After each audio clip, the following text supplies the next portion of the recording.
Fantastic. All right. So, hi everyone. Thank you so much for joining us today. Today with us we have Richmond. Richmond is the co-founder and CEO of BitEgg. I've known him for a couple of years now, actually. He's been one of my closest associates, I guess, from Gamescom. We had a lot of really, really fun talks here and there. And he actually joined us last year, I think, also for the Gaming Academy. He gave us a session at the time on art. This year it's going to be a bit different. It's going to be about publishing and just publishers in general. It's specifically about how to pitch your games to investors, and this is something that's super, super important. And I think it's the first time we cover this topic at the Gaming Academy. So, Richmond, thank you so much for suggesting it, and super, super happy to have you here. So, if you'd like to take it away, it's all yours. Okay, thank you, Ashraf. Yeah, super happy to be here. Let me just share my screen here and everything look okay? Yep. Cool. Yeah, thanks for the intro. Really happy to be here. Yeah, today I'm here to talk about how to pitch games to investors, to potential publishers. And first, I'll just tell you a little bit about myself and my company, just to give you some context of where I'm coming from.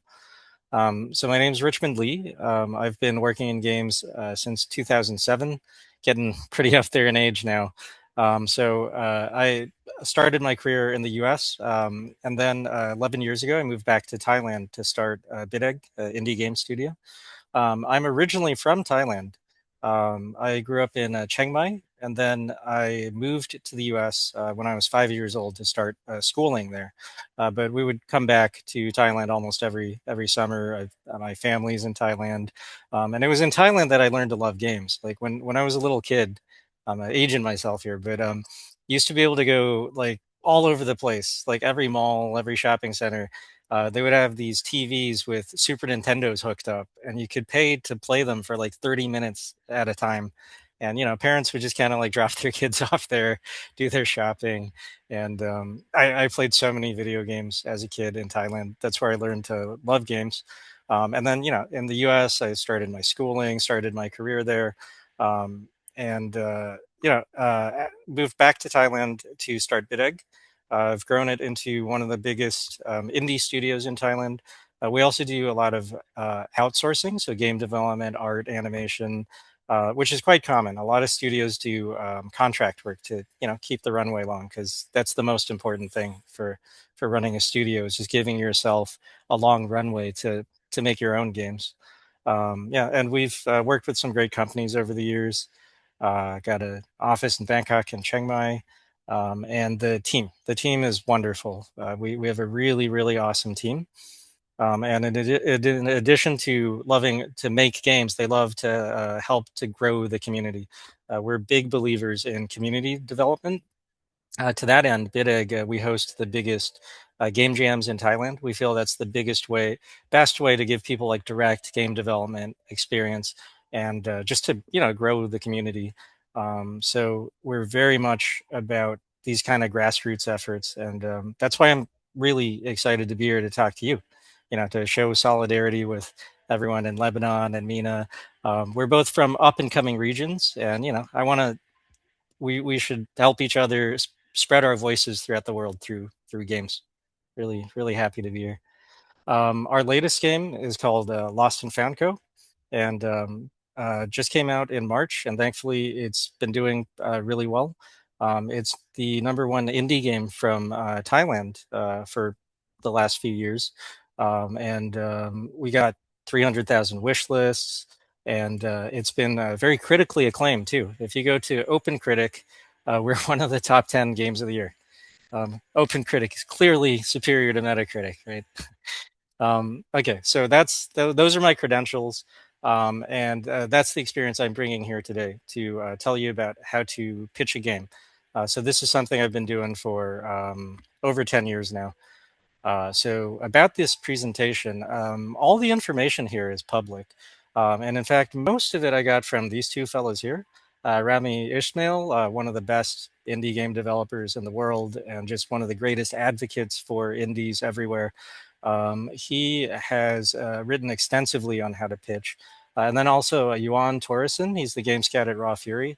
also a great dude, very forthcoming with his time and knowledge. Both of them have put out like sample pitch decks and stuff. So my presentation is a combination of those and also just elaborating on it with my own experience. And I'll make sure that this deck is available to everyone after the call. These are just some additional resources you can look at. Basically, this is the information I was looking at while piecing this together. Right. And before we get into it, here's just some very general advice about pitching. Right. So when you pitch a game, just remember that you're pitching not just the game, but the business case. Right. A lot of people, if they don't have experience pitching, they just kind of like present information, very directly, like a school report. Right. But the important thing about a pitch is you constantly have to have a spin on it. Right. You need to make them understand um, not just that you're making a game, but that it's a great game and it's a game that's going to do well. Like there's an audience for it. It's going to like recoup its costs. And vitally, that you're the right team to make the game. So you're really selling your team as much as you're selling the game itself, right? And just make sure that every slide that you have effectively does these things. So you got to communicate the potential of your product, right? You really have to be a salesman and really put a really positive spin on how great your game is and how well it's going to do. And you also have to present it in a way where the investor feels safe, right? Make him feel um, that there's going to be minimal risk going into this, that you're responsible and you will really like deliver, right? So before we get into the pitch itself, let's talk a bit about what you should pitch, right? Because this is a huge question. There's tens of thousands of new games on Steam every year now. It's crazy competitive out there. So what should you pitch? Well, a great way to look at it is the classic Ikigai method. This is find the overlap of what you love, right? What you're good at, what the world needs, and what you can be paid for, right? So what that means for game development, of course, is what you love. Pick something that you're excited about, right? A genre that you love or that you enjoy working on, because that enjoyment is going to be important for getting you through the hard times. Like it's really hard to finish a game if you're not enjoying it. Um, so just as important as that is, it's got to be a game that you're good at making, right? Like for me personally, I love fighting games, but I don't have the expertise to make a fighting game, right? So there's lots of genres that I love, but there's other genres that I have more expertise in, and those are the ones that I actually make, right? So number three, what does the world need for games? That means like what's an underserved market, right? Like, can you identify sort of types of games or types of players that maybe are not they're underserved, right? There's just not enough I hate the word content. There's not enough games, that that satisfy what they're really looking for, right? And then lastly, like, what can you be paid for, right? What is something that an audience is likely to actually spend money on? So that's sort of the broad things you got to think about, but let's actually apply some data to it. This is some data I pulled from there's a really good website, How to Market Games by Zakowski. He's one of the best writers on game marketing. And if you look closely here, this is a breakdown of game genres on Steam, and the red line is how much money they make. And as you can see, as it moves from left to right, that amount goes down. And then the blue graphs are how many of that genre are on Steam, right? So the way to look at this chart is the stuff on the left is the most profitable. Stuff on the right is the least profitable. And I'm not saying this shouldn't be like the only way you look at games or what to make, but if you are talking money, if you're talking to an investor or a publisher, they will be looking at it from this perspective. So it's just good to know, right? So if you look at this chart here, at the very end, these are the hardest kinds of games to make money from. So like battle royale, 2D, 3D platformers, puzzle games, right? The reason for that is these are games that a lot of people love to make, but the audience might be a little bit oversaturated, right?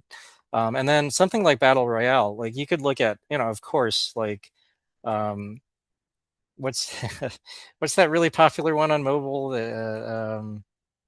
I can't think right now. The big one. They do like concerts and stuff on there. Fortnite, yeah, Fortnite and PUBG are huge. They make billions and billions, but they also dominate that genre. Like someone playing Fortnite or PUBG, like they're so unlikely to pick up like a new battle royale, right? So that's why those are really hard. And then as you move to the left, right? In the middle, you get stuff like, horror games, Souls likes, visual novels, right? Those tend to do pretty well. Visual novels are very easy to make. That's why there's so many of them. But it's hard to make a really good one, right?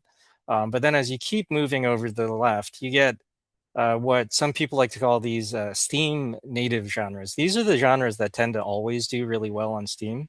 And it's stuff like city builders, right? Sim games, management games, story rich games, and even, everyone says they're tired of roguelike deck builders, but those still tend to do well if you make a really, really good one with like a good angle, right? And then notably, online party games. When this chart was made, they didn't have the term friend slop, but that's essentially what that means. Friend slop games, like fun, simple multiplayer games.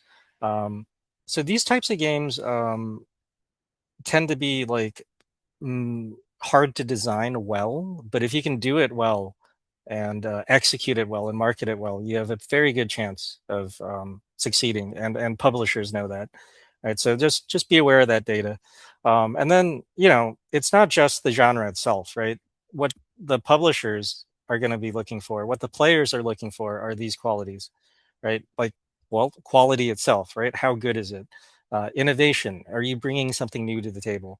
And dependability. Is this a developer that I trust, right? So let's talk about quality. Silksong, one of the best-selling games ever. It's in a genre that most people tell you not to do, right? They say, "Oh, it's too many Metroidvanias. Oh, no one wants 2D platformers," right? But this game sold gangbusters. Why? Because it's really, really good. It's just so polished, so undeniably like good. It's not even necessarily like innovative. Like it doesn't necessarily bring anything totally new to the genre, but it doesn't have to. It's just super good, right? So those genres that people say are oversaturated, if you can just really deliver on quality, you can still do well, right? Then, of course, there's innovation itself. If you have like a novel approach to a genre, a novel twist, or you just make up a whole new one in general, right? Like Mecha Chameleon, huge hit, very cool core gameplay, right? It's multiplayer, and you just paint your little guy and just hide in the environment, and then one person tries to find everyone, and it's like easy to understand. And the moment you see like a video of it, you're like, oh my God, that looks so fun, right? Very innovative, right? Really stands out. And then lastly, there's dependability, which in many ways, this is the hardest thing to achieve, right? Because you need to deliver multiple titles, right? But once you do that, your chances of success increase so much, right? This is Amanita, one of my favorite indie devs. They've been making these cool, weird, quirky adventure games for years and years. And every time they release a new one, like you just know it'll scratch that particular itch, right? Um, so dependability is very important. And even if your games don't sell, it's important to get some games under your belt. And if you look at the stats, you can look this up. The more games you put out and continue to put out, the greater your chance of success. Right? If you look at the games that actually make money on Steam, most of them are from developers that have at least like 3 to 5 games under their belt. It can take several titles before you finally get a hit. But every time you do one, you get better. And when a publisher sees that, hey, they've actually delivered, even if the game wasn't a success. That it helps a lot. It lets them know, okay, well, they can actually, deliver the game itself, right? It really reduces the risk if you have games under your belt. Okay, so you can look at these are the worst performing genres. These are the ones that are going to be harder to get an investor to put money into, but it doesn't mean you shouldn't do them, right? It just means that if you do go for these genres, you just have to be really, really, really good, right? Which, just if you have a good team, you can do it. Here's some mistakes to avoid too. These are some big red flags from publishers I've talked to. Generally, you don't want to pitch like a fast follow of an existing game, right? Like if Balatro was successful, they've probably seen like 1,000, pitches of like, oh, it's like Balatro, but with this slight twist. Unless the twist is really interesting or novel, they're not going to be interested, right? And also, be careful about pitching a game you don't care about.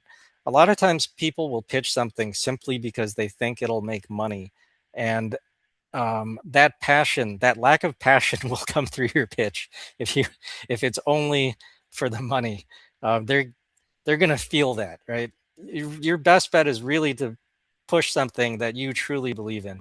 And also be really careful about using generative AI. Some publishers don't care, but some of them is an instant no, right? And just in general, this new technology, a lot of people are jumping on it. I'm in Thailand, and like Thailand, I think, according to polls, has the most favorable attitude towards this stuff. So I have to warn people all the time. Um, Over 85% of gamers worldwide, when polled, this poll had like 1 million participants. 85% of them had like negative feelings towards AI. So be really careful about using that in your games, because it'll affect people's purchasing decisions, right? Um, so look at all that data, be informed, but really at the end of the day, you got to make a game that you yourself really want to make. If you look at all the most successful, cool, notable indie games, and also the ones that sold the best, they're all passion projects, right? None of these were like, oh yeah, I'll do this. I'm do it.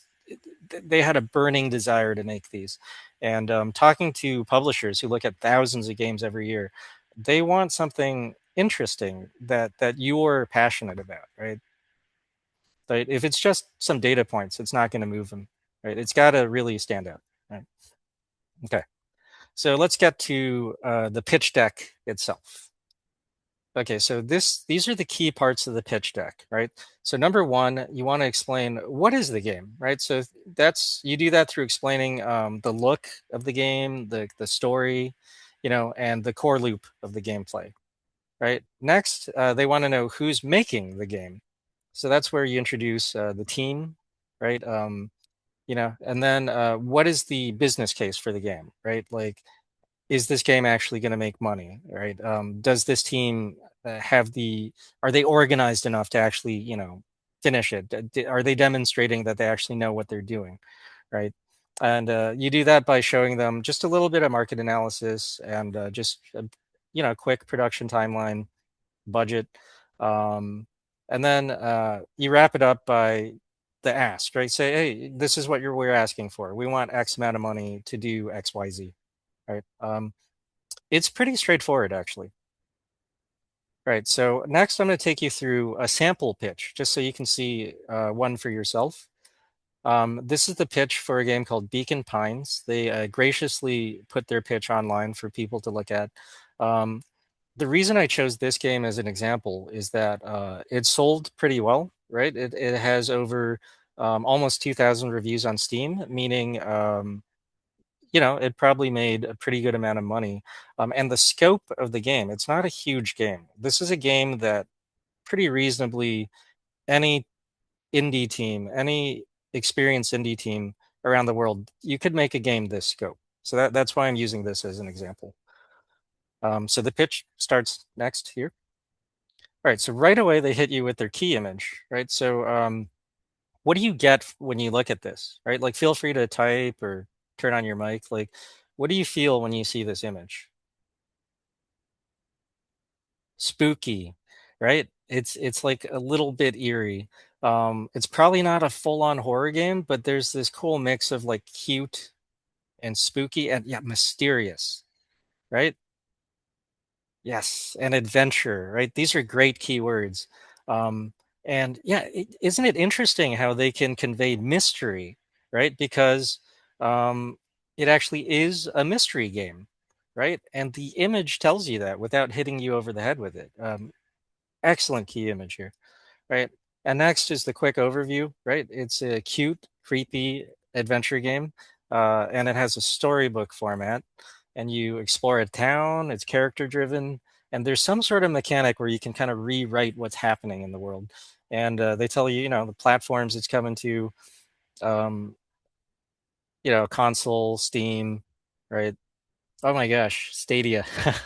Yeah, this game was they must have pitched this a while ago. Okay. And then, you should, if you have a trailer, have like a short one, show that off. And then they go into the core gameplay, right? They emphasize, hey, there's no combat, right? It's all like menu driven. They emphasize that it's beautiful illustrations. You do a lot of exploration, right? And there is some sort of writing mechanic, right? It's sort of a picture book format, and you can rewrite events. And so there's sort of like a quasi time travel aspect to it. And there's mystery. They haven't even told you what the mystery is, right? You can see the beautiful graphics. You can see, okay, there's like a world to explore. It's not just like a visual novel with talking heads. But there is that visual novel aspect with nice art. Here's the storybook gameplay part, right? Oh, okay, that's a keyword. And then you probably get to like rewrite it and change the story somehow, right? And here they tell you about the team very briefly.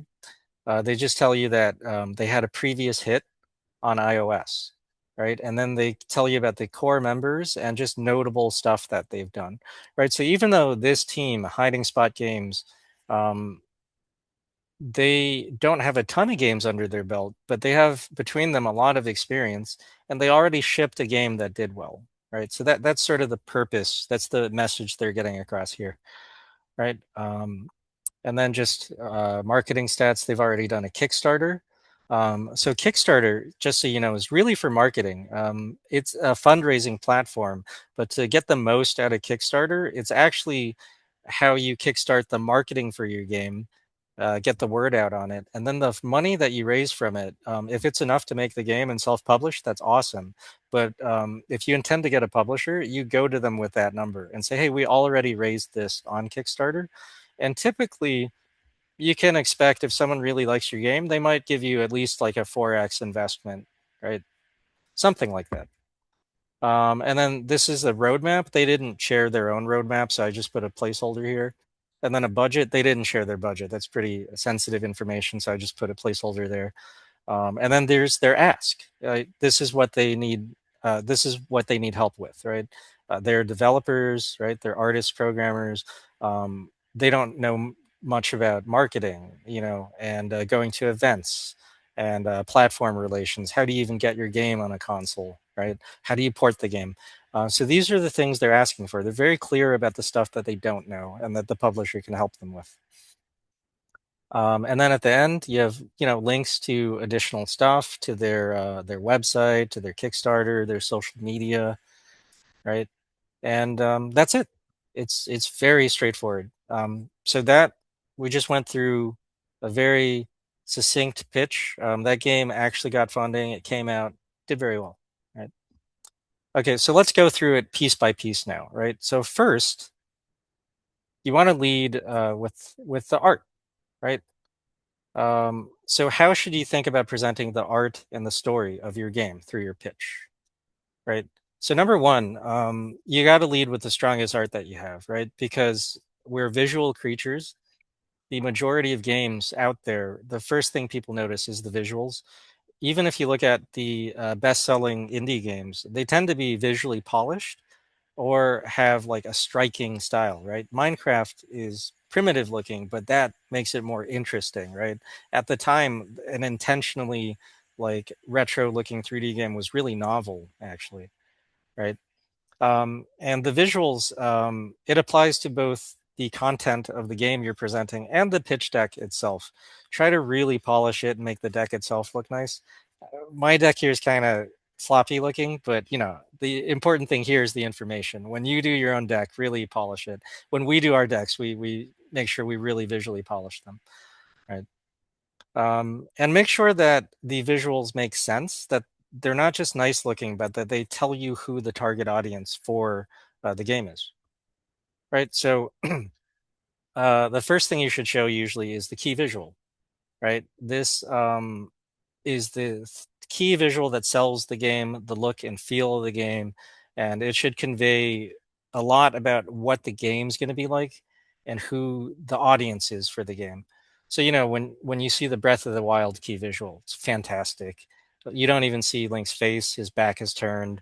He's facing this big world, and it's going to be a grand adventure. And you can see like so far into the distance. It's an open world game. It's a game where if you can see it, you can go there. All of that is conveyed in this key visual. And just a way to think about it is think about what a good book cover would look like, right? Or a good movie poster, right? Or a good cover to a game, even though even though Sony's trying to get rid of physical games. Um, what would make a great cover for a physical release of the game? Right. So the key visual needs to convey what the game is and why they should play it. Right. So like if you look at this game here, right? Um, can you just kind of guess at like what the genre might be, or like what the tone is, right? Just looking at it. Um, Right. So you look at it and it's like an Animal Crossing like game, and that the proportions of the characters, the coziness of it kind of conveys that. It's going to be cozy. It's not going to be violent. Um, and why should people care about it? Well, because it's so cute. Like it has such a clear purpose to its aesthetics. Clearly, if you love cute things, you're gonna love the game, right? Okay, so here's some more key images like Call of Duty, like right away, like oh, dark AAA military shooter, probably going to be big budget, like that's like a photo, right? Because they're like, hey, photoreal graphics, right? AAA military stuff, right? People who are into that, they know this is for them. Genshin Impact, much more stylized, anime graphics. People who love anime and manga and just sort of this fantasy world, right? They're gonna play this. It'll have action, it'll have violence, but it's not gonna be like gritty and realistic. It's gonna be like a nicer time, right? Um, this game, like, who do you think the audience is? Like, what kind of game do you think this is? Kids. Exactly. You can tell right away from the style, from the really simple style, that it's for little kids and it's going to be like a safe educational game, right? Black Myth Wukong. This game changed the destiny of Chinese indie devs. Like this made indie development in China just explode. Well, it's not an indie game, but it's a AAA game. But it let people know in China that you could do more than MMOs and live service games, right? And the way this game stands out from other Chinese games is before Black Myth, they were all live service and it was all like really loud, noisy stuff, MMOs, like look at all this stuff in our game. And Black Myth chose to look very classy and to draw on like real life cultural artifacts, like the characters and the armor looks like stuff that actually existed in the past, stuff you could see in a museum, it really stood out, right? Or as another example, the Souls games, right? When you compare them to maybe your typical like free to play online game, right? Like each of these images sells a different story, right? The one on the right is more typical. Like you see a lot of ads like that, and it's really maximalist. It's just kind of throwing everything at you, like, oh, do you want like a hot babe? Do you want to be like a brawny muscle guy, right? look at all these weapons and these glowing energy, and like there's a floating tower and all this stuff, right? Whereas the from software games, they're very understated, and they go for mood, right? It's not like you're not this glorious knight. This guy looks tired, right? He looks haggard. He looks like he's on his last legs, right? And then there's just like the mysterious rings in the sky, and there's that word again, mystery, right? It stokes the imagination, right? One of them kind of doesn't leave that much to the imagination, and the other one like is really it leaves you wanting more, right? Um, oh, 1 second. Uh, I gotta plug in my laptop. Okay, we're good. Okay. Right? So the key visuals, it's just one image, but it's like so much rides on that image, right? So the important thing about it is it needs to properly represent the look and feel of your game. And then you need to know your audience, and you need to know like how to make them feel that appeal of your game.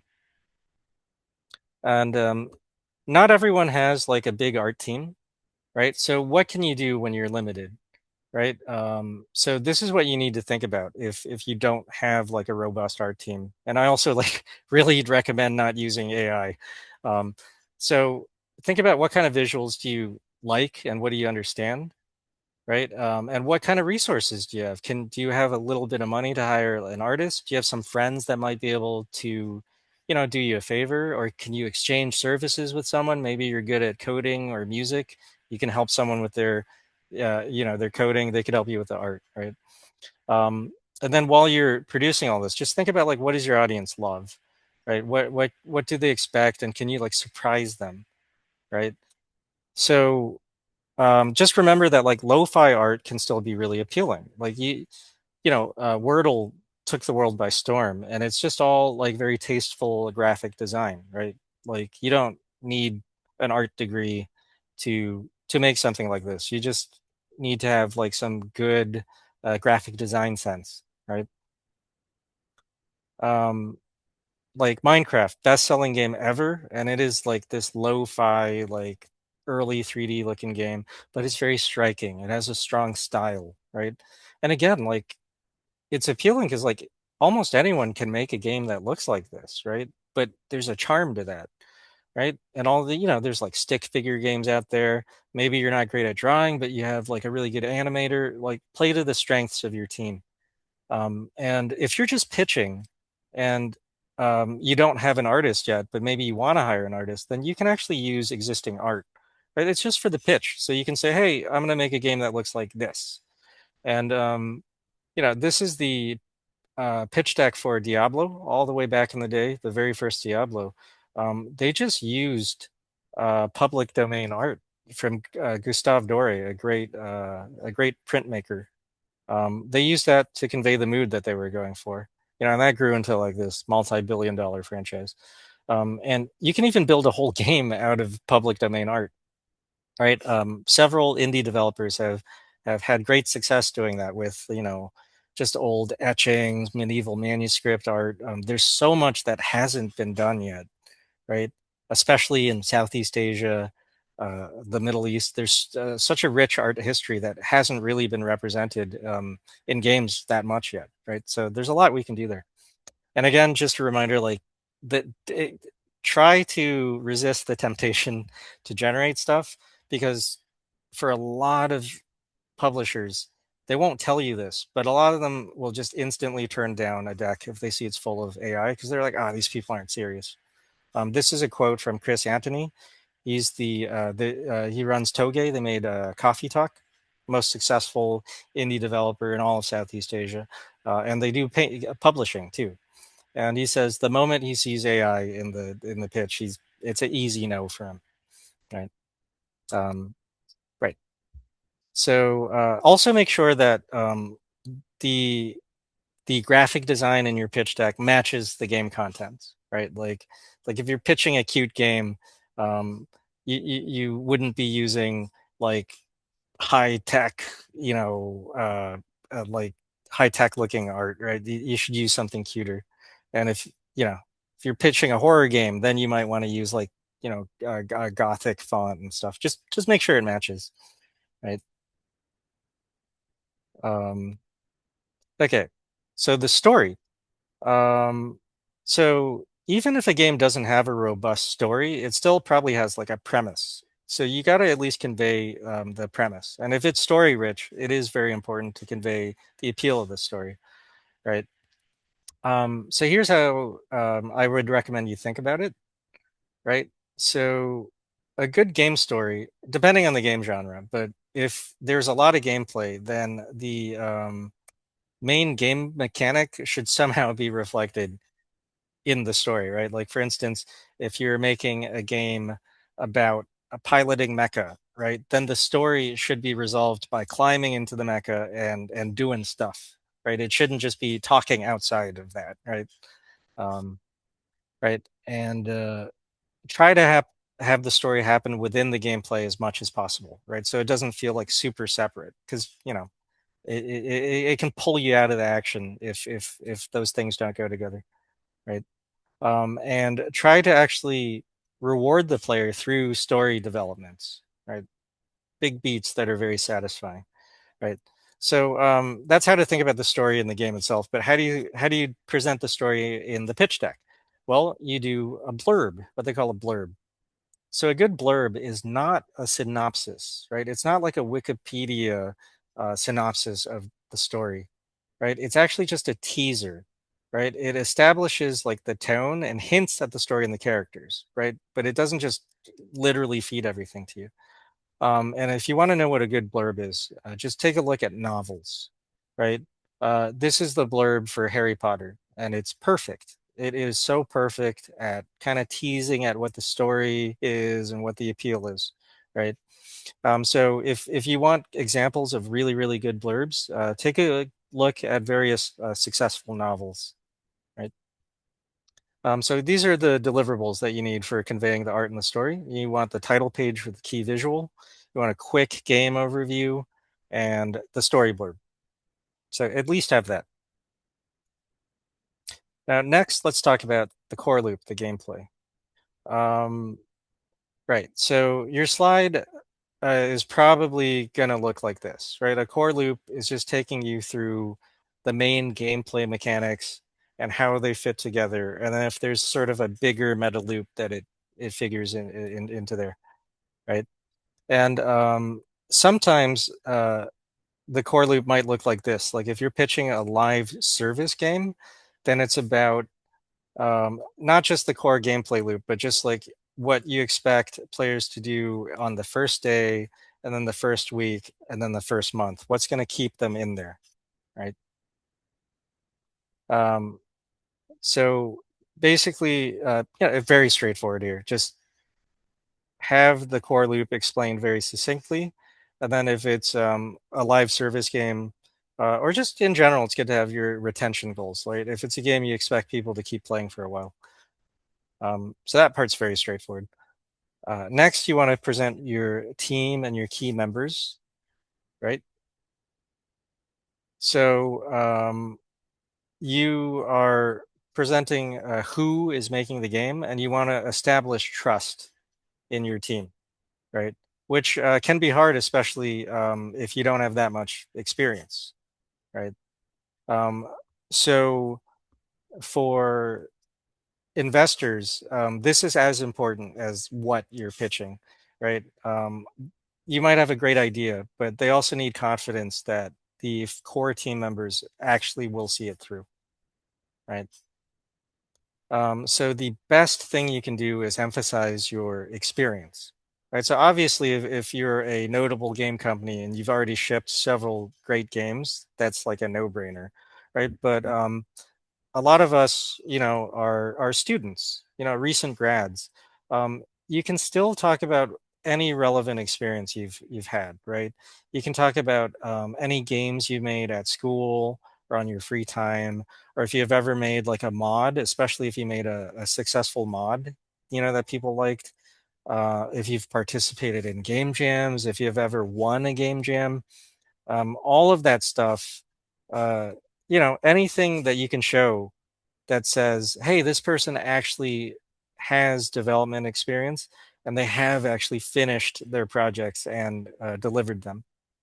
Um, and if you've won any awards, include that. And then, if possible, if you can get permission from the team, put photos there, just because psychologically, um, to see a human face, you're like, oh, okay, it's like these are real people, right? So the slide deck for the who for your team is probably going to look something like this. I just pulled this from Rami Ismail's slide deck.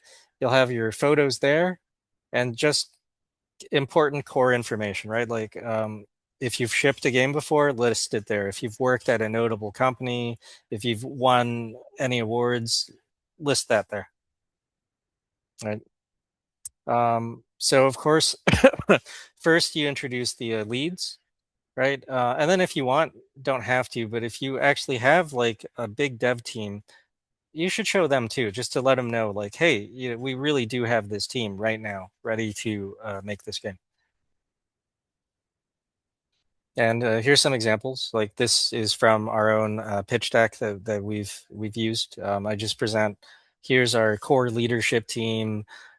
People with lots of experience, right?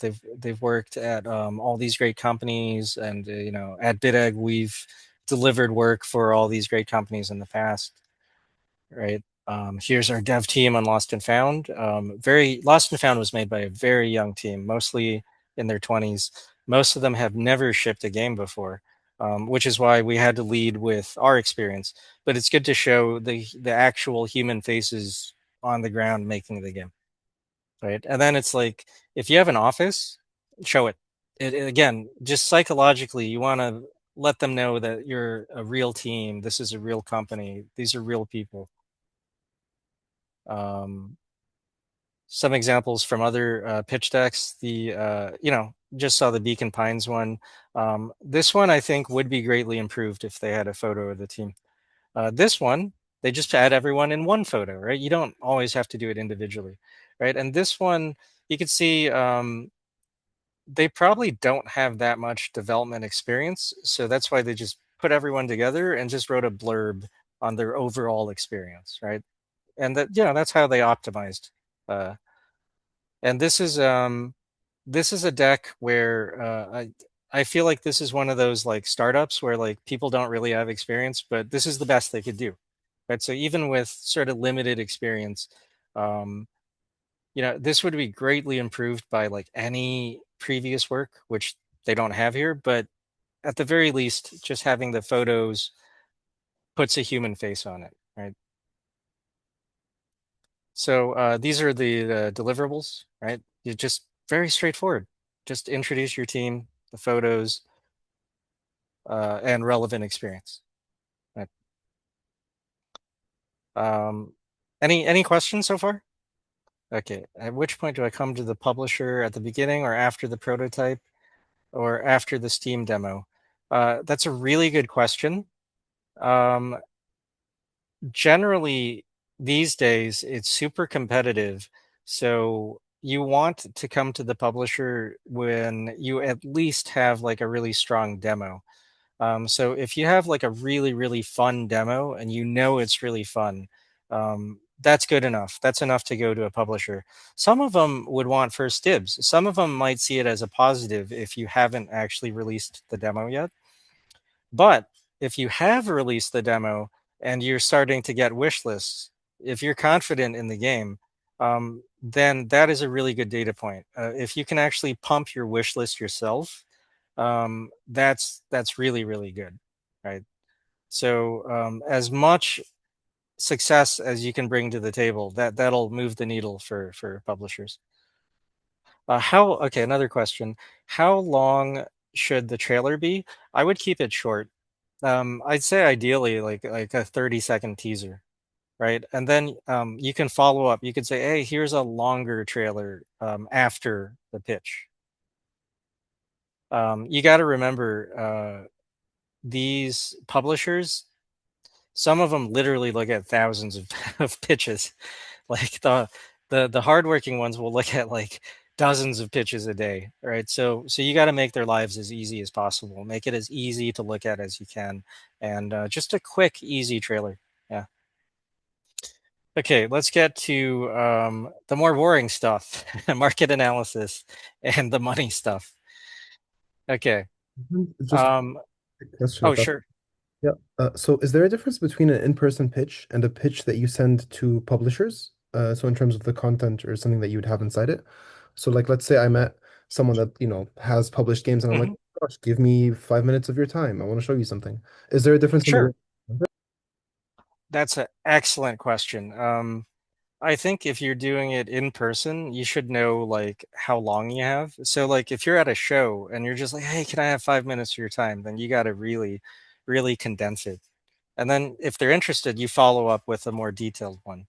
But if you actually have their time locked down for like an hour, then you can do a more detailed one. But generally, you should still keep it as brief as possible. If you can end early, that's a bonus to them because it shows you respect their time. Um, but I would say one of the differences between pitching in person versus remotely sending them something to look at later, when you're pitching in person, you don't need to have so much information there. You just have the key points and you talk over it, right? But if you're sending it and they're just going to look at it on their own time, then you do need to like kind of elaborate more, right? Then it's more like, there's more reading for them to do, right? So in person, make it splashy and quick. Remotely, it's okay to be a bit more detailed, but still try to keep it as short as possible. Does that make sense? Yes, perfect. Thank you so much. Cool. Okay, and there'll be time for a Q&A at the end too. So let's get into the market analysis, right? So you've explained the game, the appeal of the game. Now you're going to start to make your business case, right? So one of the best ways to do that is to do a comparative analysis. Look at other games in the same genre or meant for the same audience, and show that your game compares favorably to those, right? So how do you pick the comparative analysis? So if you can find the exact same genre, right? And sometimes maybe you're pitching something really unique and you can't find the exact same genre, right? That's when you look at the same target audience, right? So, maybe you're pitching Mecha Chameleon and no one's ever made like such that exact combination of mechanics. Oh, well, then you look at other friend slop games, right? Like online, simple, quick session multiplayer games. That's what you compare yourself to. Um, and then you should compare yourself to similar scope games, right? Like, um, if you're making a shooter, a first person shooter, right? Like, you might not want to compare yourself to like Doom, right? Where they had like tens and tens of millions in budget. You probably want to compare yourself to someone else with a similar sized team, right? And you can compare yourself to AAA if you can make a really, really, really good case for it. Like, there's some instances where you can do that, but for the most part, you want to show that you did your research and that there's other indie games out there um, with a similar audience that you compare favorably to, right? Because they're going to imagine, hey, I'm just some random player. I'm going to compare your game to these games, and does your game actually come out on top, right? Is the comparative analysis optional? Um, I would say it's not like vital, but I think it's really good. I do think you should do it just to show that you have, especially if you don't have any experience. You should show that you're thinking about this stuff. It's really there just to like you're not going to know more than the publisher usually, right? They look at so many games. I don't know what the publishers looked at, and you got to be very careful when you do the comparative analysis. It's got to be humble. You're going to say like, "Oh, based off of what we know, this is what we think." So you don't treat it like you're teaching them something. Just treat it. The attitude is like, "Hey, we're trying our best to do our own research." That's the angle that you're coming from. And I'll give you some tips on how to do the comparative analysis. It's not hard. right? So this is what it should look like. According to Rami Ishmael, who's one of the smartest guys out there in games, what you should actually do is pick three games, and one is a game that should be really low budget, maybe even lower budget, lower resource than what you're doing. But if you can find a game like that that still did well within your genre, then it tells the publisher, oh, even if you don't have a ton of money, you can still make a game that connects with people in this genre, right? Game number two should be about somewhere your scope, your budget, maybe a little more than you.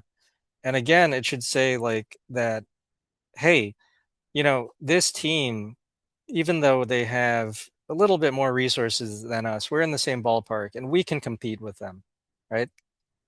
And game number three should be a game that has a much bigger budget than yours. Excuse me. You know, it could be like around 300% your budget. Not way bigger, right? You probably don't want to get into AAA numbers, but just a game with like some solid funding, right? And your game should have a chance to compete with that game, even though they have more resources than you.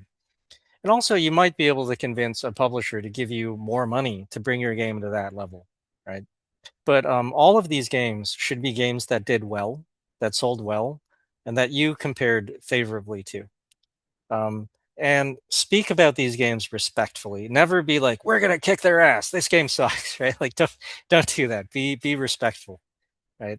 Just show that these games are great. Our game's great too. People who love these games will love our game too. Um, let's see. So some examples. Um, right? So, like, let's say if I were benchmarking Lost and Found Co. against other great hidden object games, right? Other great ones in the genre are, Hidden Folks. That's a game that actually had a smaller team than what we had, but it did super well, right? And then Hidden Through Time is a game that's, you know, roughly on the same level as our game. And again, it did very well. Beautiful game. And then this one's a little different. This is like um, not a triple A game, but like a triple A level company, right? Wooga is one of the most profitable companies in the world. They make billions and billions. And this is a free to play game, but it's in the same genre as us. And it's sort of, it lets the publisher know like there's actually like a hunger for this genre. And very importantly, these are all great games, and we feel like our game really favorably measures up to these games, right? For us, our angle was that there's never been a hidden object game with this much art, this much polish, like thousands of unique characters and objects, and they're all animated and have sound effects, and you can poke everything and just see funny little animations. So that was our selling point, right? Okay, so these are just estimates. Like, so how do you find like sales numbers to compare with, right? Because usually that data is not shared. Once in a while, someone might actually share their data, but most of the time, you just have to guess, right? So what you want to do there, if you're looking at other Steam games, is you want to use what they call the box lighter method. This was a method created by a dude named Mike Boxlighter, and it calculates Steam sales based on reviews, genre, when it came out, all sorts of stuff.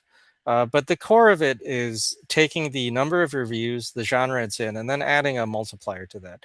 And there's a website you can go to do this. You just put in the link of the Steam game that you want it to analyze, and it will spit out a number for you. And it's not exact, but it'll give you a rough ballpark, right?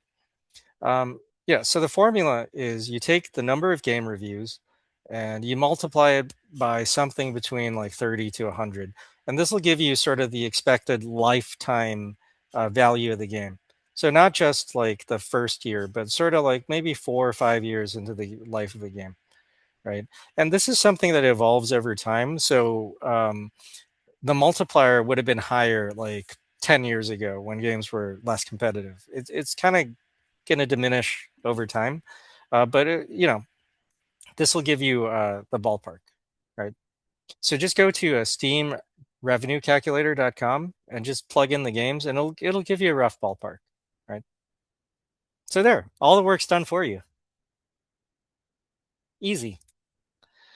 So this is a sample calculation, just plugged in Untitled Goose Game, right? Wonderful indie game that was just like a breakaway hit.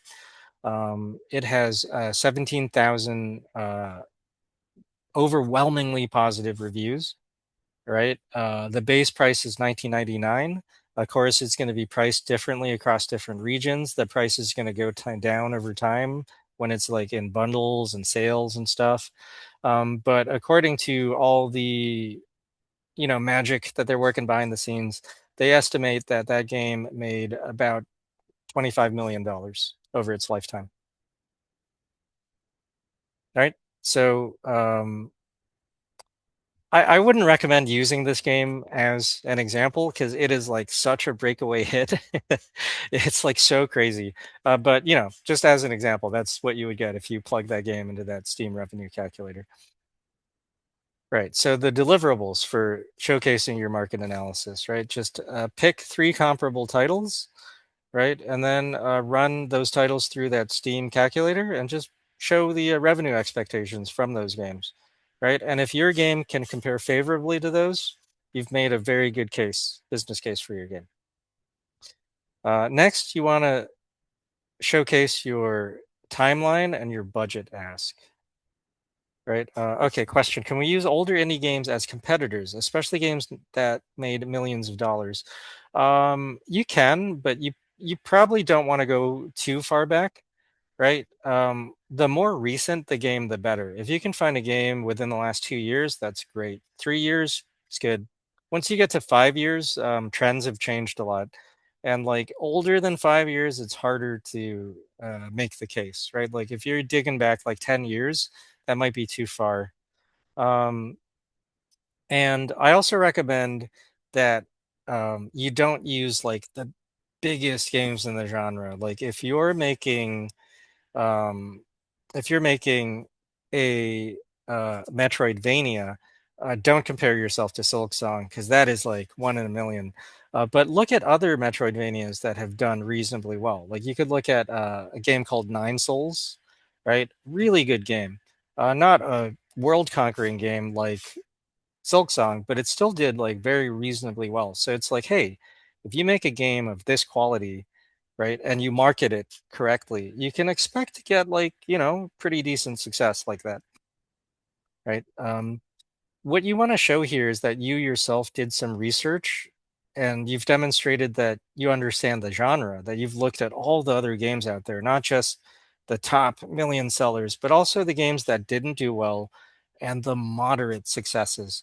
If you can find some moderate but clear successes, that's actually what's going to make the best case for your game because that'll tell them, hey, it's not unreasonable to think that if we put our marketing muscle behind the game, that it could do at least this well. And if you're not asking for that much money um, to make the game, or rather, you're asking for something that is in line with the amount of money that those games make, right? You've made a good business case for yourself. Okay. So let's get into the timeline and budget. And thank you for asking questions. This is great. Um, a lot of times I do talks and it's like crickets. So I think it's awesome that you guys are actually really participating and asking questions. Okay, so the production timeline and budget, this is getting towards the end of the pitch, right? You've told them what you're making. You're telling them why the team is the right team. Um, you've made the business case. Now you're asking for money, right? So to ask for money, you have to explain what it's going into. So some tips. These are all from Rami. I'm really borrowing a lot from his presentation, right? Um, they've listened to your credentials, right? And now you're asking for money. And remember, try to ask for the right ballpark amount and don't lowball yourself. It's better to ask for too much money than too little. Don't ask for like a ridiculous amount, but if you're in the right ballpark, you can negotiate, right? So, oh, and another really super important tip. uh, publishers will tell you to lead with the budget because that's the first thing they want to know. This is the one case where we don't make their lives easier. You want to put the budget at the end after you've made a good case for it. The reason for that is once you lead with the budget, that's all they'll be thinking about. And they'll be benchmarking everything you present against that budget.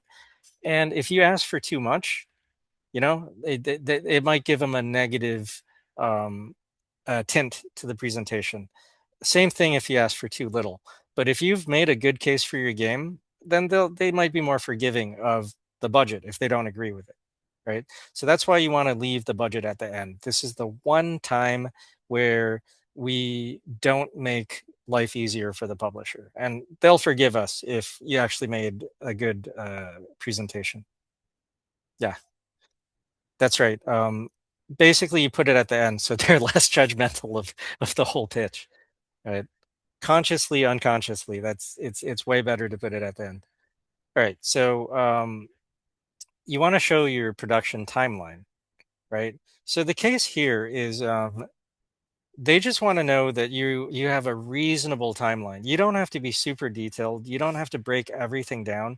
You just want to ballpark it, and they want to know that you're thinking about stuff in the right way, right? So like if you pitch a game and you're like, "Oh yeah, we'll deliver it next month," like don't overpromise, right? Give yourself a good amount of time to finish the game. Most publishers are not going to expect you to finish the game until like a year or 2 years from now. Any later than 2 years, it's kind of dicey. Like that's too far in the future, but you want to be someone asked earlier, like when you should approach a publisher. You should approach them when you're probably going to finish the game within 1 or 2 years. That's the time to approach them. And when you estimate your timeline, um, really think hard and come up with a conservative estimate, and then add another 30% time on top of that, right? And don't tell them that you did that. Just that's the number that you present there. Don't tell them like, and by the way, I added the margin. I've had students do that in presentations, and it's like, no, no, no, no. Like, don't tell them that. They they assume you've already done that. You don't need to tell them that. Okay. So here's some sample timelines. This is a very goofy one from Yuan's pitch deck from Raw Fury. Um, it's basically just you present a graph. It's X amount of years. 1 or 2 years. You don't want to project more than 2 years, right? And it's just you just break down. Hey, this is what's going to happen roughly in the months to come, right? So here's another example, right? Like just projecting this is what's already happened, right? Sometimes you want to say, okay, well, we've already been in production for 2 years. And then in the coming year, these are our key milestones, right? And then in the year after that is when we expect to launch. And these is all the stuff we have ready, ramping up to launch, right? And then the budget, right? Here's the big ask, right? Um, so for a pitch, this is basically this is the amount of money that that the publisher is willing to part with, you know, if they believe in your game. And this is the amount of money that you're willing to ask for, right? So really important. You want to ask for a budget that covers certain costs, but not the whole game. No one wants to be told like, I'm coming to you for everything. I want you to pay my electric bill and my rent, right? Like don't do that. Um, you want to show them that you already have a game well into production and that you need their help to just take it to that next level, to take it to the finishing line, right? Or to give you access to things that you don't currently have access for. Right? So be very careful about what you're asking for. You want to be very show that you're being very smart in what you're asking for, where you're putting the money,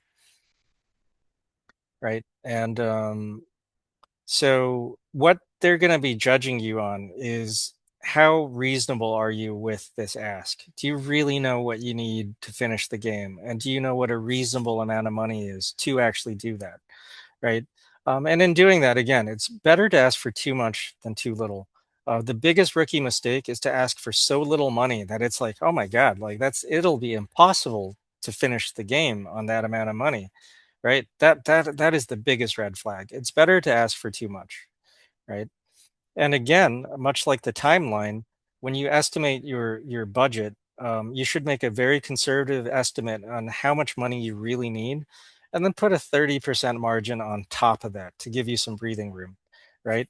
And do not tell your investor that you're putting that 30% margin there. Again, I've had students, I tell them don't do this, and they don't listen, and they still do this like in the pitch. So just calculate it, and the number is just what it is, right? They don't need to know that you put the margin in there. um, as professionals, they probably expect that you already put that in there, right? And let the funding party be the one that pushes it down, right?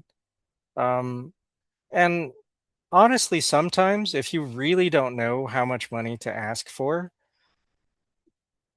just be honest. Just be like, this is what we need to do. To be honest with you, we don't know what's appropriate to ask. Like, just give us an offer, right? You can do that. It's better if you know what you want, but if you have a really cool demo and you just genuinely don't have that much experience, but you know you're going to finish the game one way or another. It'll just be quicker if you get a publisher, and you need their help with marketing or something. You can just tell them, well, make us an offer, right? That's okay too, right? So here are some simple formulas for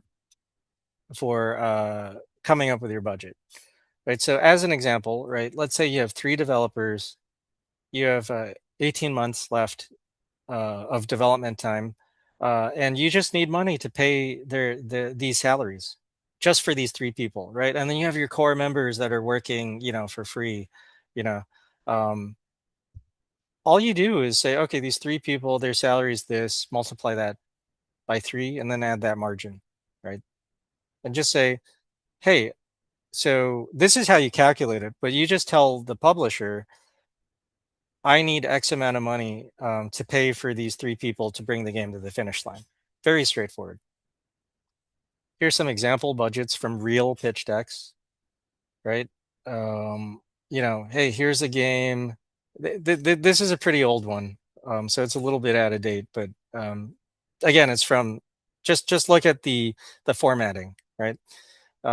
They're saying we need help with development costs, buying dev kits, porting, QA, marketing, and hiring sound guys and a musician, right? So they were not, they didn't provide the exact ask, but this is how they broke it down. Hey, here's our monthly burn rate, right? Highest monthly burn rate, event costs. We know we're going to go to these events, so that's why we're asking for this amount of money to cover the next 21 months of development. And it's kind of nice that that's a neat, instead of 2 years, they're like, no, no, no, no. We know exactly how many months we need it for. It's going to be exactly 21 months, right? It's like a parent saying, like, no, my baby's not two. My baby is exactly 20 months, 19 months old, right? Okay. If you want to get a little bit more detailed, then you can, start breaking it down. Um, again, right? It's just typically the biggest cost for anything is salaries, right? If you're asking for money, it's to pay people, right? So you just say, hey, we have developer A, B, and C. These are their monthly costs, and that's why we're asking for this much to cover their salaries, And then here's some like miscellaneous little expenses that we, just need a little help with, right? So you could present it as like itemized here, or like a pie chart. Um, Pie charts are very easy to understand, right? And again, the way that an investor is going to be looking at the pie chart, they're not going to be looking at the. They'll look at the total amount, right? But they're going to want to know, are you actually putting it in the right places, right? So like for instance, if you are a code heavy team, then you would want to probably put more of your budget towards art, right? Whereas if you're a super art heavy team, right, like this pie chart is going to be like, oh, we need help coding, you know? it's the ratios that are gonna the ratios will convey like if you actually know what you're talking about or not. So be really, really smart with those ratios. Um, let's see. How could I know these costs if you don't know them already? If you don't have the people already hired, you can go ahead and ask contractors like, "Hey, what are your rates?" Right, and then calculate those rates into your ask. Um, if you don't have anyone, uh, you can just look up like what are the talk to people at the gaming academy. Just find resources for like, hey, what's the average salary for this job in our in this country, like whatever country you're in, or wherever you're going to hire from, right? Um, but really, the best is if you actually have somebody in mind. Uh, because that's what pitching is about, right? Okay, maybe you're lacking a programmer, maybe you're lacking a musician or an artist. Just ask them, hey, how much would it cost for me to hire you for my game, right? To write X amount of songs or to do X amount of concept art or X amount of character models. Just get that estimate from them and then calculate that into your ask, right? You usually want to be at that point in development, like, you know, if you're just starting, if you haven't even started development yet, then like it's okay that you don't know this. But once you actually have something to pitch, like you should also have people in mind that you want to put that money towards. So ask them. Okay. So after you've presented your timeline and your budget, you want to have just a quick summary, right? So just a quick recap of everything that they've looked at, right? So have like a nice image representing your game, remind them of the game name. You're asking for X amount of money. It's this genre. It's going to release on this date. It's going to release on these platforms. We're going to make it in this engine, right? And then links to additional stuff. All of this is what the publisher needs to know to make a quick assessment of if your budget is right and if you're thinking about it the right way, and if you're gonna really like recoup your costs or not. Okay, so here's some examples of that final, recap. Like this is what we use for Lost and Found Co. Right? Like nice image, right? Game logo. It's going to be released on these platforms, Steam first, but eventually, Switch and mobile. It's X price, X release date, right? And then after that, thank you. Yeah. Um, after that, you want to have just a final thank you. Yeah, it's just nice to say thank you for your time, right? So here's some examples from existing pitch decks that were funded, right? Nice image and just say, hey, thanks for your time, right? And here's our contact, right? This is one that we used for Lost and Found Co. Just nice, cute little image of the character sailing off into the distance, right? Thanks for your time. I hope you can join us on this journey. Um, and here's my thank you slide for this deck. This brings us to the conclusion of the deck about how to build a pitch deck. Really, really, thank you for your time. It's been a pleasure. I really hope this has been useful. If you want to follow me, add me on LinkedIn. LinkedIn is just the best place to keep in touch professionally. Because if you follow me on Twitter, where I'm really active, it's mostly just like stupid posts, dumb memes, and retweeting art. If you want to reach out to me and get advice, ping me on LinkedIn. You can also ping me on Twitter. That's fine. I'm trying to reduce my social media use. But I'll make an exception. If you ping me on Twitter, that's cool. And then these are the accounts for our games. Lost and Found Co. Zeka Tactics is another game we have in development. Um, and if you want to keep in touch with BitEgg, please add us on Facebook. That's the easiest public place to reach out to us. And also check out Thailand Game Jam on Facebook. That's our game jam group. We do several game jams a year. Sometimes we do them totally online, in those cases, hey, if you ever want to join our game jam, go for it. And I don't know, maybe we can like collaborate in the future, right? I maybe we could help you out with your game jams from at the Game Academy. Share our experiences there. Um, yeah, so thanks for your time. And please support Lost and Found Co. Available now on Steam. There's a free demo. You can try the demo at. Yeah.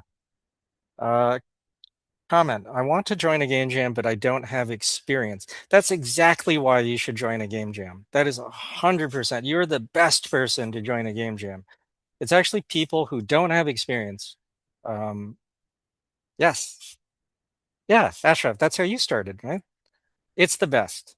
And I already know you have such a nice community here, and everyone's so supportive. Even if you have zero experience, you will find some a community there. Even if you have no skills, you're just like, I just want to see what it's like. What can I help out with? Just show up with a healthy attitude, right?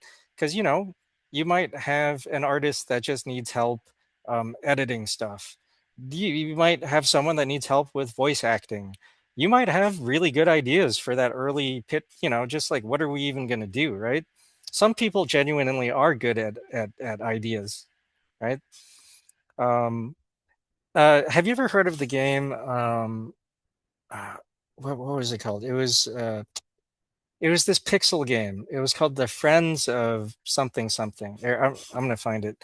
Uh, it's a pixel game set in Japan, and it's about delinquent kids getting into fights. But the developers from Eastern Europe, the Friends of Ringo Ishikawa. Have you heard of that game? The Friends of Ringo Ishikawa. It's a game that did like moderately well on Steam, and it like was a moderate hit on Switch.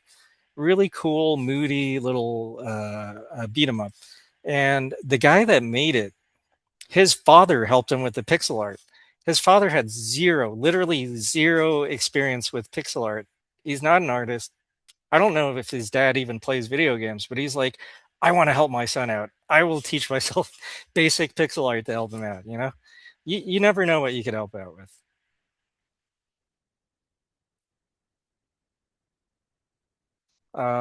Yeah, so that's it for how to pitch a game. That's just the very basics of how to do a pitch deck. I'll make sure to share the deck so you all have access to these slides and also to the links to additional info.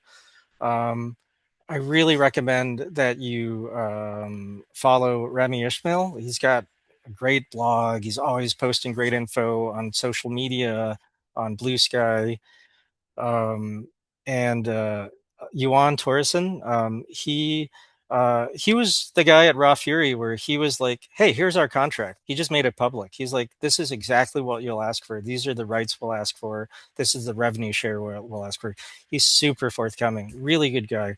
And like when he came, he visited us last year at Gamescom Asia in Thailand, and rather than going out and partying and drinking and doing God knows what in Bangkok, right? He hung out with us. He just wanted to hang out with other indie devs and talk games and just be like, hey, like, what are your concerns? Like, really good dude. Like, those are the kinds of people that you want to pitch your game to, right? You want to pitch your game to people who really love games. The best publishers, they love games. I think they like our publisher Gamira. We have a publisher just for the Chinese speaking regions. Um, Gamira loves our game so much, and they're just so crazy for games that I think they love games even more than I do. Because I make games, so sometimes I get tired of games, but they do not. They have like endless energy for playing games. Those are the types of publishers that you really want to go with, and be wary of people who only talk about money. um, it's no, no. I take that back. You want people who care about the money part, but you want them to really care about the game part too, and also be careful about people who fake like the passion part, like like if they refer to you as like you just trust your gut. Trust your gut. Like sometimes people are a little bit disingenuous, right? Um, you can tell when people are genuine. Like when I met Ashraf, I was like, that is a real dude. Like instant connection. Ended up just hanging out all night talking about everything, anything and everything, right? Um, because when you enter into a relationship with a publisher and investor, it is a fairly long-term relationship, right? It's going to be a couple years that you're regularly communicating. Um, and it's really important that when you pitch a game that you show that like, hey, I'm really easy to work with. This will be a smooth ride. And you yourself, you want a publisher that will be easy to work with. If you sense any bad vibes, that's like a red flag, right? Like you want a good relationship. Yeah. So yeah, questions. Questions about the pitch deck or really anything. You can ask me about anything. I just launched a game, and thank goodness it was successful. It was our first Steam game, but it was like probably like the 10th game we've ever made. And we finally, after 11 years, finally made a game that people like. Absolutely. So, thank you so much, Richmond. This was honestly super, super amazing. I loved every second of it. So, so happy that we actually had the little conversation going on that led to this. Yeah. We have a question from Ahmed actually, about you've mentioned the exchange of services. So, where can I find Hmm. that one such an exchange? Are there any Discord servers in mind? So I hopped in and answered for a tiny bit, but you can also expand in your own way. So what I said is the best thing you can do is recruit people to your vision. So the better your game idea and the more realistically you can actually make it, the higher chance there is of you actually getting someone in. So I don't know if you'd like to add to this in any way as well. I don't absolutely that is absolutely the heart of it. Um, at a game jam, you can be the idea guy, but when you actually are asking for people's time, you have to be really respectful of that because you're asking for their life. Time is our most precious resource, and you have to make a case that like you're really going to finish this game, and it's going to be a really good game. And the moment you actually ask for time or money, people will be brutally honest with you. So just make sure you're really doing a good job, and be okay with criticism too, right? Like um, make sure that you have your own affairs in order and that you're running a tight ship as for everything you can control. And then that's when, if you have personal friends, ask them, friends of friends. It's best to have a warm relationship. But if you do need to cold call people, reach out to them on whatever their preferred platform is, whether that is Twitter or LinkedIn. Oh, on LinkedIn, if you have a shared connection, you can ask, for a referral. Um, uh, Instagram, like however you can email them, um, or events. It's events are really good, but also I would suggest if you don't know the person, just ask for advice. Don't actually ask for like their time or money. Just say like, "Hey, I'm making this game and I don't have an artist or I don't have a programmer. What's your advice?" Right? Um, and then they'll give you some good advice. But when I say trade of services, that's usually with someone else that I'm already friends with, like good, trusted friends with, and I know they'll do a good job. They'll know I do a good job. And then sometimes I have a very art heavy team, right? So I'll go to someone and I'll be like, you guys are really good at modeling and character animation, but do you need help with VFX, right? And this is actually something I'm currently doing with another friend in Southeast Asia, right? It doesn't make sense for us to pay each other because both of us do contract work. And, our contract work is generally Western facing because that's just way more money, right? It's just way more favorable. Um, so we can't charge each other Western rates, but we could be like, hey, you don't have a VFX team. I do. So let me do the VFX work for your game. And then on the game I'm working on, you can give us some really high level feedback on the animation we're doing because they're like super good at animation, right? Or in another case, it could be, oh, you don't have an art team at all.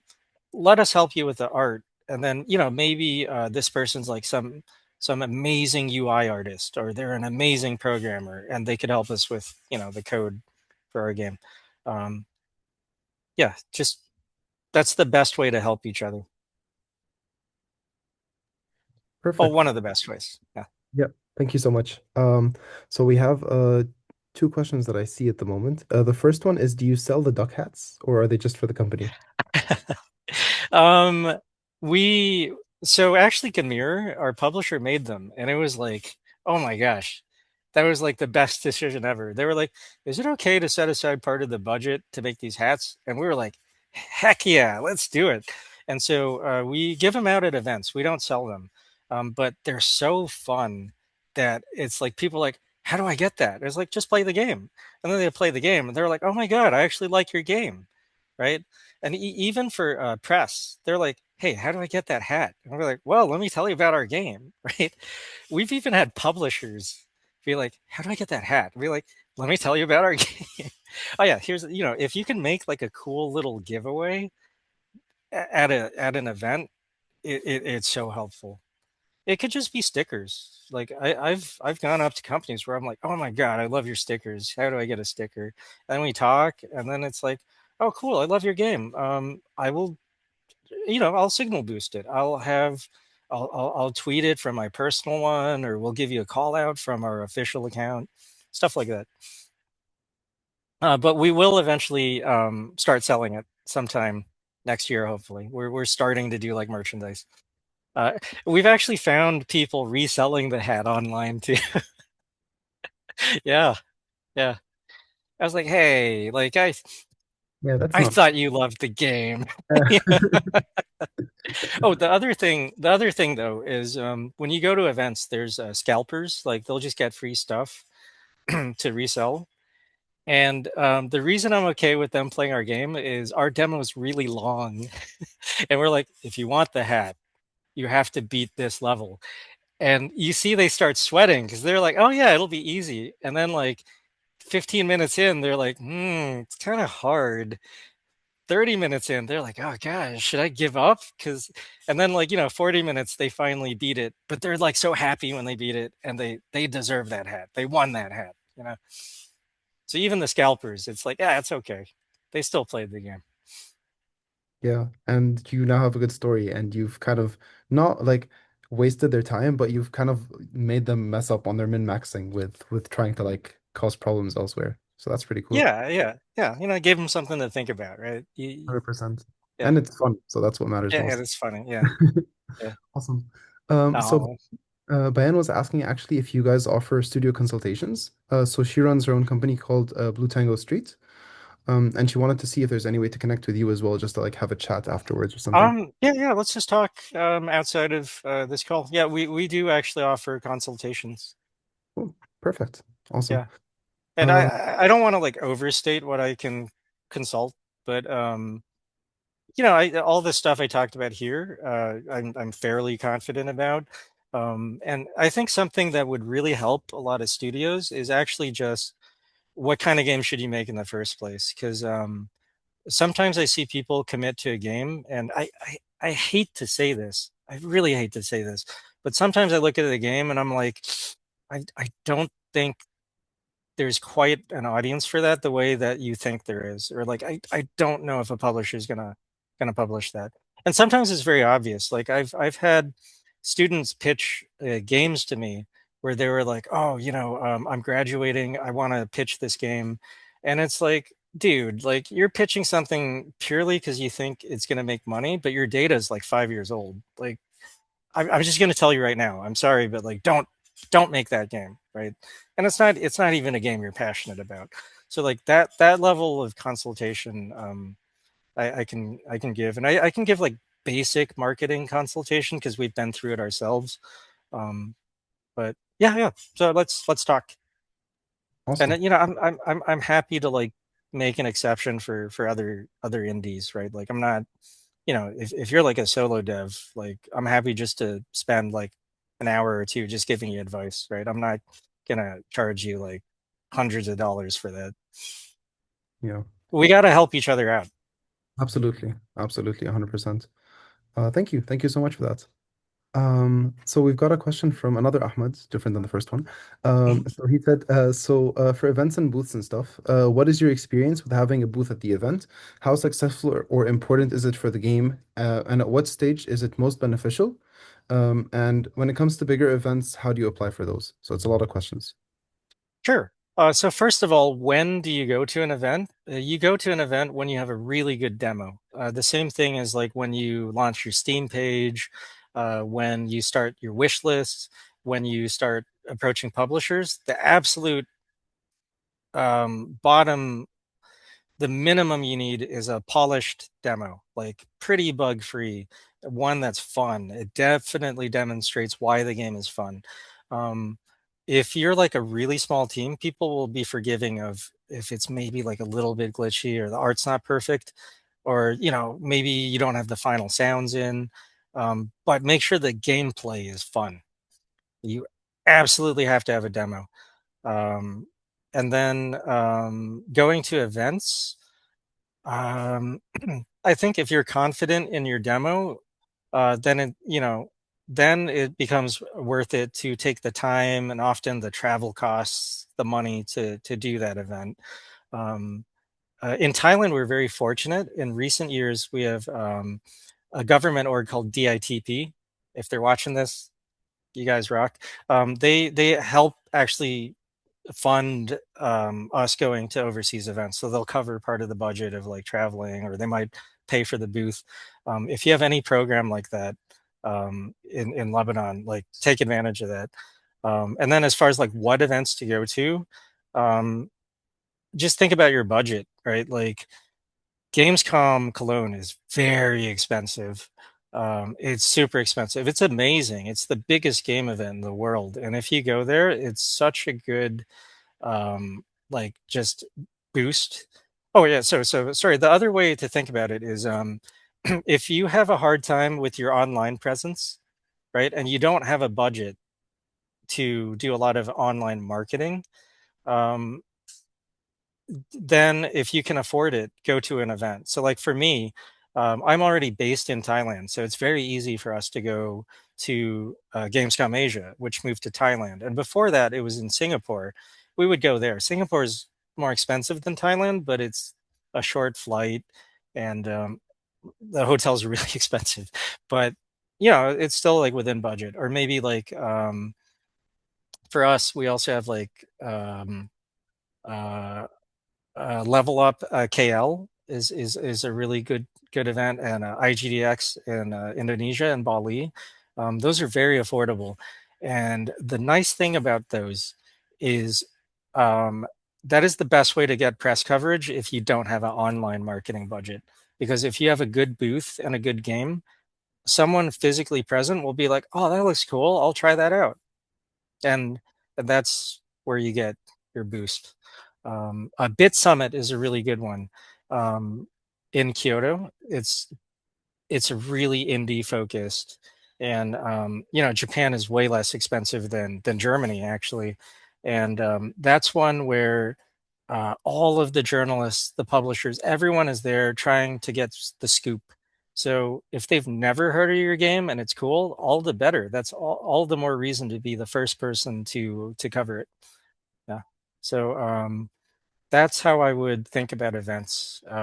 Compare it to your online marketing budget, and then just think about what'll actually get me more, because online marketing can be quite expensive, right? Um, oh, and influencers, streamers are really they're the big movers in marketing, right? Um, if you get press coverage, even if you get into like, I don't know, IGN or Kotaku, um, it's wonderful for increasing visibility of your game, because one, all these gamers actually read it, but two, it adds legitimacy to when you approach a streamer. Then you could be like, oh, look, they covered my game. It's a real game, right? You should bump it up your queue, right? Like it's already been vetted. And again, like when people from like IGN and stuff, when they go to events, they want to get the scoop on like cool new games. Like they're very dedicated to find like cool new stuff to cover. And increasingly, people are more interested in games from regions like ours, like Lebanon, like Thailand, where historically we don't have like a game industry. Like the first commercial Thai video game wasn't released until like the year 2000, right? That was like the very, very first one. And it was a long time before we had anything resembling what you could call a game industry. Um, but we have that now. And the nice thing about social media is that the way it should be used is to connect people across the world. And I think there's definitely an audience out there wondering, like, oh yeah, like what are games like from Lebanon, right? That's a really interesting angle, and there's people that want to cover that. And when you go to events, you'll find those people. Absolutely, 100%. Thank you so much for that, Richmond. I'd like to add like two things to this as well. So locally for anyone in the Arab region, there's like two or three like events that I would recommend. One of them was the Pocket Gamer Jordan event. I think it's one of the biggest that kind of like brings in international speakers locally. It happens in Jordan. It's actually not too expensive either. I mean, Jordan is an expensive country, but like the event itself is actually pretty easy to get into. They also sometimes give away booths, so you don't even have to pay for the booth. You can just go, you get two tickets for free as well. You just have to get yourself your flight and your accommodation, and the rest is just covered. But also, last year we joined an event in Portugal called IndieX, and it was just an online event for like you to submit your games and for like what's it called, awards and stuff. So generally, if your game is good enough for awards, you will have a chance to get some visibility through that as well. So either as a runner-up or as a winner, like these are both like very, very good ways to get people used to your game's name, so they can see it. So you don't even like, I'm not saying you don't need to go to events, but if you can't, applying to these awards and trying to get them in one way or another is always a good idea. And one of the other things I run is the Arabic Games Conference. So we always have like a games showcase, and I think last year it was like an hour or an hour and a half of just game content from all over. So if you want to showcase your game there as well, that's a good place to get some visibility on it in terms of, just the kind of thing you're making and get a bit of like wish lists and stuff. So, that's just a bit of an addition to what Richmond was saying as well. So yeah. Oh, I have two more tips for events. One is if you're booking online and you're going as a group, you don't want to solo handle a booth. It is so much work. You want at least two people.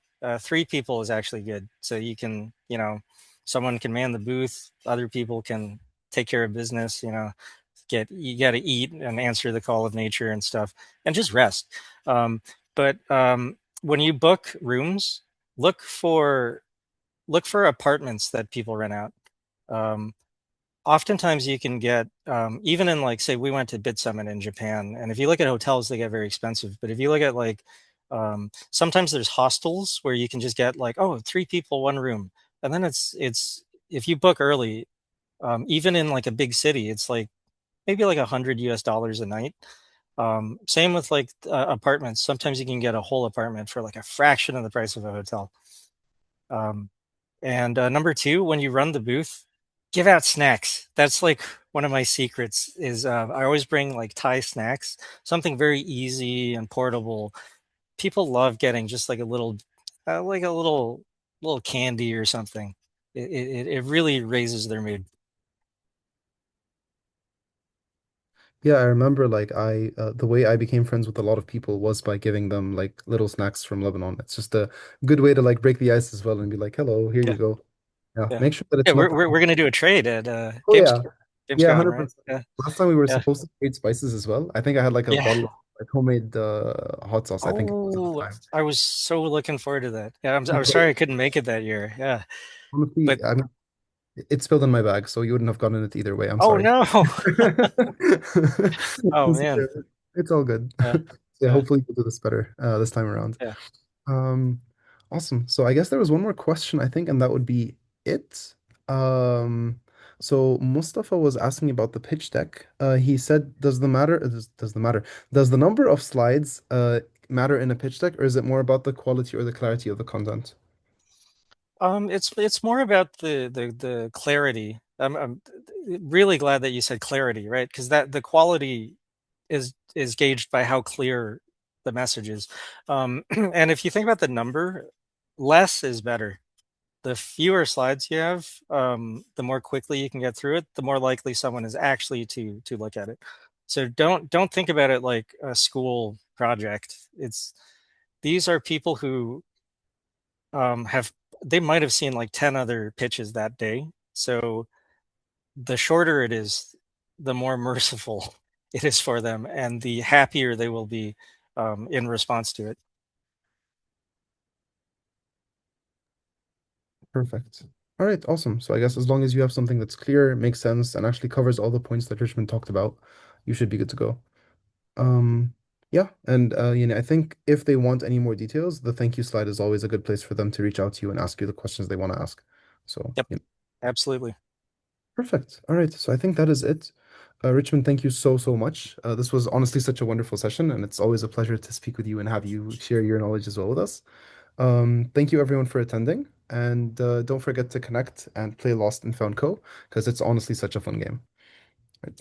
Thanks. Thank you. See you guys. All right. Take care.